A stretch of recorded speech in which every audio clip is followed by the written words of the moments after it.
এবার সুপার 8-এর আগে আইসিসি থেকে সুসংবাদ পেলেন সাকিব। চলমান টি-20 বিশ্বকাপে প্রথম 2 ম্যাচে শ্রীলঙ্কা এবং দক্ষিণ আফ্রিকার বিপক্ষে ব্যাটে বলে একেবারেই পারফর্ম করতে পারেননি সাকিব। বলে বিশ্বকাপের মাঝে টি-20তে শীর্ষ অলরাউন্ডারের খেতাব পেয়েও সেটা হারাতে হয় তাকে।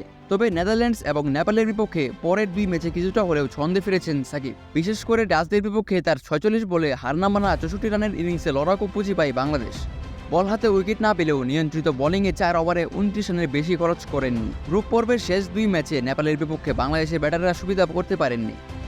19 ওভার 3 বলে অল আউট হওয়ার আগে 106 রান স্কোরবোর্ডে জমা করতে পারেন টাইগাররা। তবে এদিনও দলীয় সর্বোচ্চ 17 রান আসে সাকিবের ব্যাট থেকে। বল হাতে 2 ওভার 2 বল হাত ঘুরিয়ে 9 রান ব্যয় করে নেন 2 উইকেট। ফর্মে ফেরার পুরস্কার পেয়ে আইসিসির সেরা টি-20 অলরাউন্ডারদের তালিকায় 3-এ উঠে এসেছেন দেশসেরা অলরাউন্ডার সাকিব আল হাসান।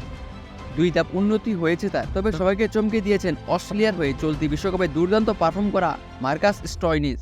আফগানিস্তানের মোহাম্মদ নবীকে হাঁটিয়ে শীর্ষে উঠেছেন এই ওজি। শীর্ষস্থান থেকে 3 ধাপ নিচে নেমে গেছেন নবী। 2-এ উঠে এসেছেন লঙ্কান অধিনায়ক ওয়ানিন্দু হাসারাঙ্গা। প্রসঙ্গত আগামী 21 জুন বাংলাদেশ সময় ভোর 6:30টায় অস্ট্রেলিয়ার বিপক্ষে ম্যাচ দিয়ে শুরু হবে সাকিবদের সুপার 8 মিশন।